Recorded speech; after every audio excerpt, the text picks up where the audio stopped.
Hey, what's going on, guys? Welcome back to another exciting, head-scratching episode of Insane Disappearances. I got another update for you today about Rachel Nguyen and her friend Joseph Ordeso.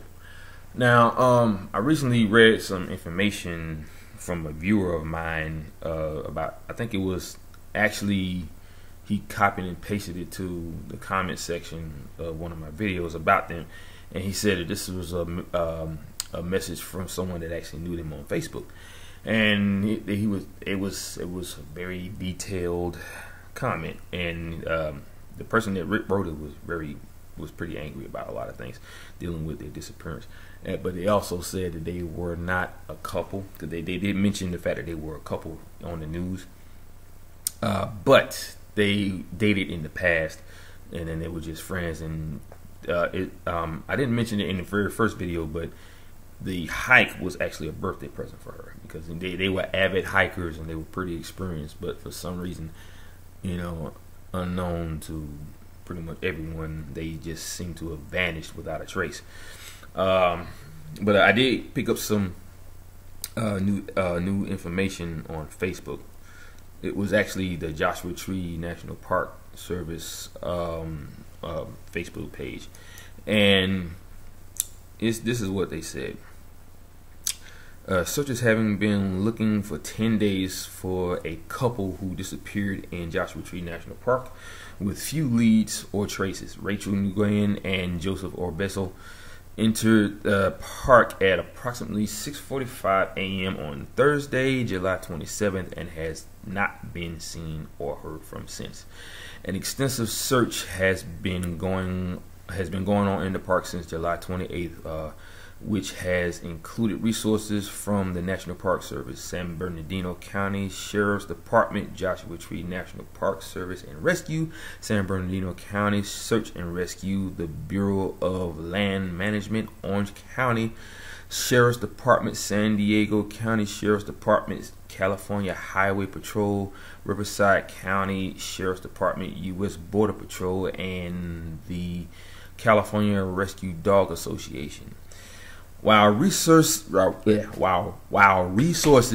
have been scaled back, a special regional overhead team made up of investigators from Yosemite National Park and Sequoia Kings Canyon National Park have arrived on scene, as well as NPS National Park Service drone specialists from the Grand Canyon. Canine teams from JSAR are also continuing the search when the scorching temperatures will allow.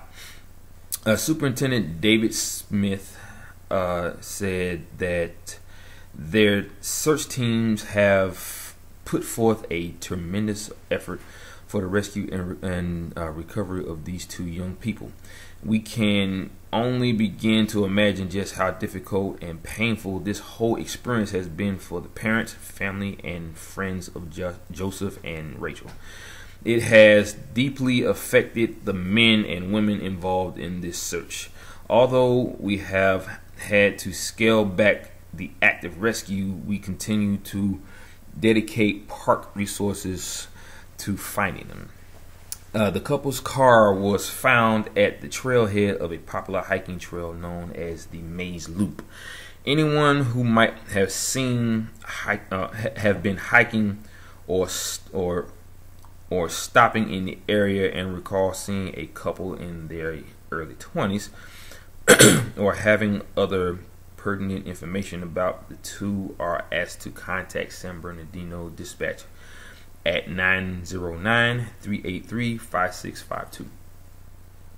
Okay, that is the update on those two hikers. So far, that's pretty much the only information that has been given since this story first aired.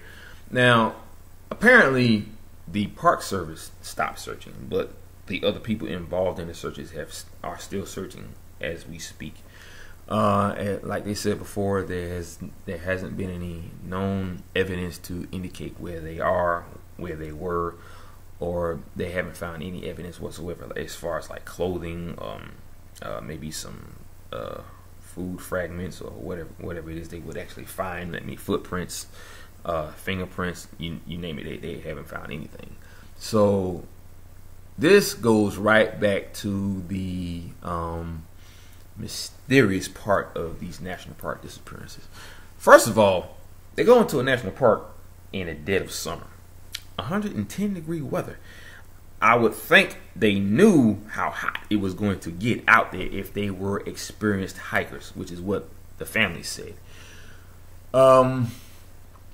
What would actually make them go out there in that kind of temperature?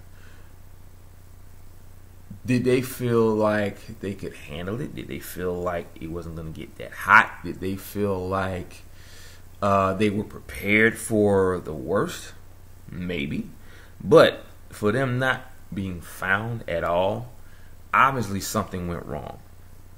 What that something is, I don't know. I could speculate all day long. I could tell you that maybe, just maybe, if you think about this in a supernatural sense, a wormhole opened up and they walked right into it without even realizing it.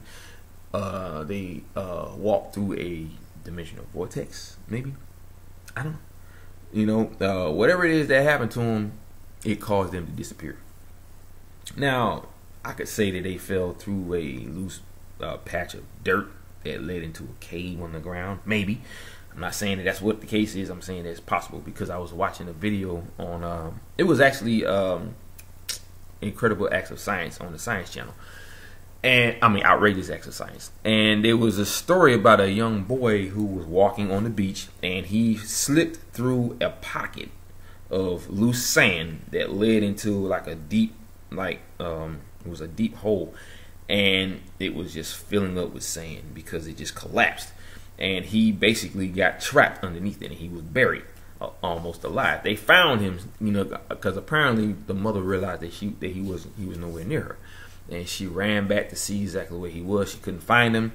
And somehow they located the area where he was last seen and they dug him out of there. It took him a couple hours to do that, but there was obviously an air pocket in that area that he had fell into. And he was able to survive, but I'm pretty sure he was seriously damaged, like as far as physically, you know, he wasn't getting any air, he wasn't getting any food. But it's a possibility that maybe they fell into a loose patch of dirt. Maybe they both fell into this canyon that they said that they were traveling to. But if that was the case, they would have found their bodies. Now, the whole shtick is about finding these people, okay? But if you can't find them in any normal, logical way, obviously something other than something illogical caused them to disappear. Okay, now I hate to say that now since they're still looking for them, because I really do hope that they do find them. But if they don't have any trace of them at all, if they can't find a trace of them at all in any part of the search, and it's been 10 days, what else could have happened? Could there have been some sort of UFO abduction? Maybe. Could there have been some sort of pocket that opened up in the space-time continuum and they slipped right through it, or they got sucked into it? Because I've heard that from watching other YouTube channels, including I think Secure Team 10, that what the hell? Hold on one second. Oh, never mind. It's something. My computer's acting up again. Okay. Now, like I said, there is talk about there being these wormholes that opened up that extend all the way out to the sun. Now, it's possible that these wormhole openings stretch from the sun to the earth and just open up randomly in all parts of the planet. Now, I'm not saying that these wormholes would lead straight to the sun where you burn to a crisp, but I'm just saying there are pockets that open up from here to the sun, you know, and these are random areas. So here on Earth, there's pockets that open up to these different Earths or parallel Earths, dimensions, planets, you name it. They just open up randomly all over the world, and you just happen to be walking right into them because you can't see them with the naked eye. Now, that is one of my theories. It's one of George Norris' theories too. He said that maybe it's got something to do with dimensional portals that open up randomly and you just walk right into it without even noticing it. Because energy cannot be seen with the naked eye. Well, certain energy. But so energy like that can't be seen with the naked eye. You have to have some type of device that can peer into this invisible energy. But all in all, I really do hope that they do find them. So I don't want to just say straight up that that's what happened. But that is partially what could have happened if they can't find them. If they do not find these people before the search is completely done, then that's gonna leave a lot of speculation, a lot of questions as to what happened to them. Then they're gonna start looking at, did someone kill them and dispose of the bodies in a way that no one would ever find them? Is that possible that they'll actually do it without leaving behind any evidence? It's not likely. And I know there have been cases of people being kidnapped and murdered, and they don't find the evidence until like a couple of years later in an area that someone just happened to be walking in. But still, the fact is that they are found. There's tons of cases of people disappearing in national parks where no one is ever found ever again. We're talking about 30 plus years, sometimes more than that, where people go in and they don't come out, and they start searching for them, and there's no trace of them ever even being in the park. They have been seen walking into the park, but they have never been found. Where it's like people just vanished, off the face of the earth. Okay, now when people look at that kind of thing and they say that that's impossible, there's one thing I've learned about all this after seeing the things that I've seen over the years growing up. There is a definite possibility that what you believe to be impossible is very possible. It's just that we just can't grasp that. We feel like we don't have the technology to even make that happen. We do. It's just that kind of technology is owned by the government and by the Greys and whoever else. Okay. I'm just saying, I'm here to shed some light on the subject in all areas, in a normal sense and in a supernatural sense, or any kind of sense. I look at all avenues, all areas of the unknown, the paranormal, and anything that would be logical. Because think about it. Let's just say that somebody had something to do with them disappearing.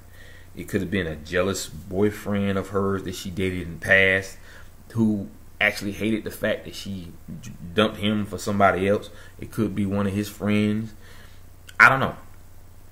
It could be foul play, but they said there's no evidence of foul play, because I'm pretty sure there would probably be some blood in the area if they were killed or murdered. That would indicate that there was some foul play, but there's no evidence whatsoever of foul play. There's no evidence of them even being in the park. They know they were there. They found that car on a trailhead called Maze Loop, but still, they're not found. They said there was some fresh footprints around the car and everything, so that could have been them getting out of the car, and then they just walk into oblivion. You can't help but think these things because of how the evidence perceives the situation. If the evidence shows you that they have not been found, they have not been heard of since they went into the park, that means something weird happened to them. You can't just say it was a serial killer. You can't just say that somebody kidnapped them. There would have to be some evidence of a kidnapping. There would have to be some evidence of a serial killer in the park, or someone that was following them into the park knowing that they're in the middle of nowhere and they just do away with them. Now, what would they do with the bodies? They would probably just leave them there, like how they did this an entire family that was left out in Death Valley, lined up in graves, like one after the other, And it was like, it was a family of 4 or 5. I think it was the mother, the father, and their kids. I think it was about maybe 3 kids, I believe. And they were all found buried right next to each other, in the desert. And somebody was obviously following them and decided they wanted to kill a family, so they killed them. I don't know what their background was. I don't know, maybe they were dealing in drugs and they were drug dealers and they got the kids involved because they couldn't get out. It could have been anything. But the fact is that they were found dead, buried right next to each other, side by side, mysteriously. I don't think the person's ever been caught.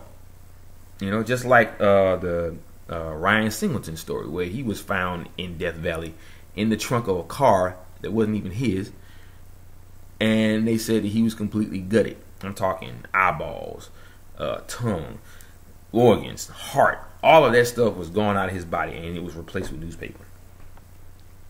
So nobody still knows who these people are that's doing this. You know, but the fact that these people went into a park in the middle of the summer in 110-degree weather, that right there, I'd be like, why would you do something like that? And most people, they go hike in the fall or even in the winter, you know, or even if it's the fall of the year. At night, the temperatures drop practically below zero. Sometimes they stay at a steady 30 degrees, maybe 50 degrees, but it gets cold out there at night. So if it's hot during the day and they trying to hike, maybe they humble down somewhere in an area where they could be, you know, where they could stay until it gets cooler, you know. But still, there's no trace of that either. So what could have happened? What could have happened to these people? Like I said, I really do hope that they do find them. You know, I would hate to say that that, you know, they'll find them, or they'll find their lifeless bodies. I would hate to say that, because the family is really looking for that to happen, where they find their children. They actually have a gathering going on, I think, right now.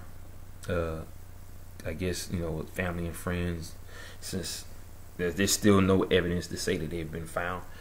I really do that they hope find them, but, you know, like I said, I can only speculate as to what happened. I can only give you my thoughts of what could have happened to them, especially since there was no trace of them even found in the park. There's no trace of them even being in the park. So, like I said before, something unusual, something unknown to our mind has happened to these people. That's the only thing I can say if there's no evidence given to us by the National Park Service or law enforcement. Okay, so, but yeah, it's crazy.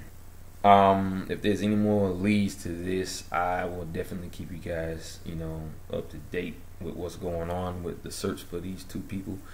But in the meantime, let's just say our prayers for these people and hope that they are found. But I am going to get off this computer for a while, and I'm going to get into some more information about a new case that popped up that I heard about on my YouTube channel.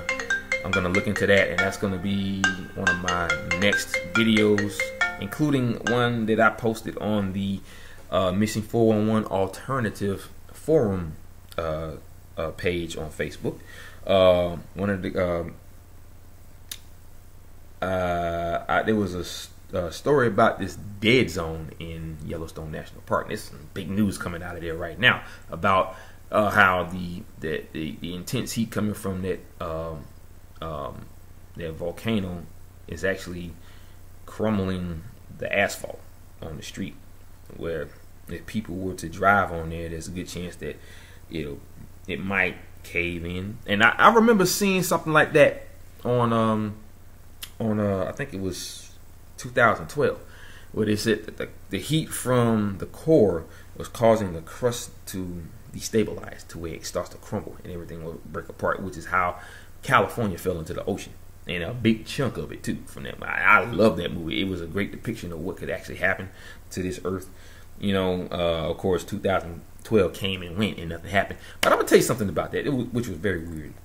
When the new millennium came in, or when 2012 came around, I'm gonna tell you right now, that was the most ominous 24 hours of my life. I'm telling you. And I think what it was that everybody that knew about what could happen on 2012, where they said the end of the world was coming, right?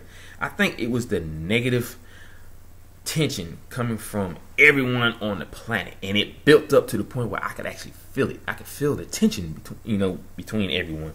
You know, it's like that nervousness, the fear of the earth cracking open and everyone falling into a huge cavern that led straight to the core of the earth, or maybe into this so-called planet that's embedded within the core of the earth.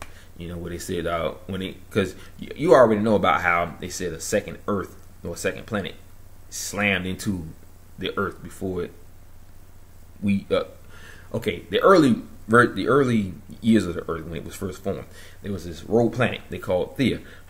We slammed into the Earth, which caused a huge chunk of our planet to shoot out on the other side, which is what created the moon, and it coalesced into the moon over time.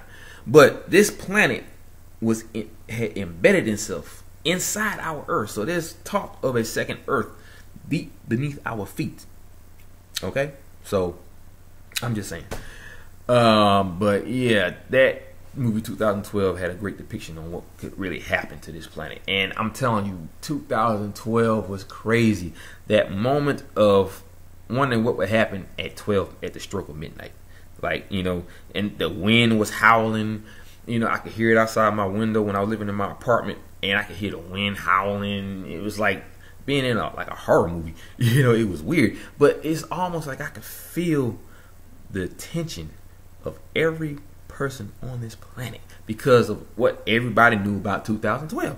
And it's like, it was just so ominous, and it was like, ugh, it just felt so weird. I mean, I felt the same way. Even my girlfriend at the time called me saying that, well, if we don't get a chance to see each other, babe, I just want you to know I love you, and this and that and the other. You know, if the end is coming. And I was like, are you serious? I mean, at that time, I think it was 11:45. And I don't think that the end of the world would actually end right at the stroke of midnight. I would think that something would be happening, like earthquakes, lava shooting up from the core, and, you know, just basically melting everything in sight. I would think it was something like that, like the destruction of something in the lines of destruction of Krypton, you know, where everything just started, you know, just gradually over time, just destroying that planet, you know, with, you know, like I think in the cartoon you saw these plumes of like lava and dirt and smoke shooting up in all directions, and then all of a sudden, boom, the whole planet explodes. That's my idea of total destruction of the planet. If the core basically destabilized and it just blew up the entire planet, you know, that would be my idea of total destruction. But that didn't happen. And leading up to the point where 12 midnight hit, I guess everybody was thinking that the Earth would just be destroyed at that moment. So that's a precise time limit. But that didn't happen. We are still here. Okay? So, obviously, 2012, the 2012 prediction was a complete bust. Nobody really knows when that day is going to come. Nobody knows when, you know, Jesus is supposed to come back and do whatever it is he's going to do. I don't know that. I don't want to get into religion. That's not what I do here. That's not what this channel is all about. But I just know I talk about weird stuff. Okay? But anyway, guys, I gotta go. It's my day off, and I'm gonna get looking into this other information about a woman that disappeared, I believe, in Alaska. And then there's, of course, that dead zone I was telling you about. I want to get into that too. I want to see if I can pull up any more information on that. That's gonna be one of the two of my next videos. So I'm gonna throughout the day splice it, and I'm gonna do one and I'll do the other one before the night's over. So you know how I do it, guys. You know how I end every video. I will see you guys later. Aloha, mahalo, and ahuyo. Hang loose, guys. Shoot.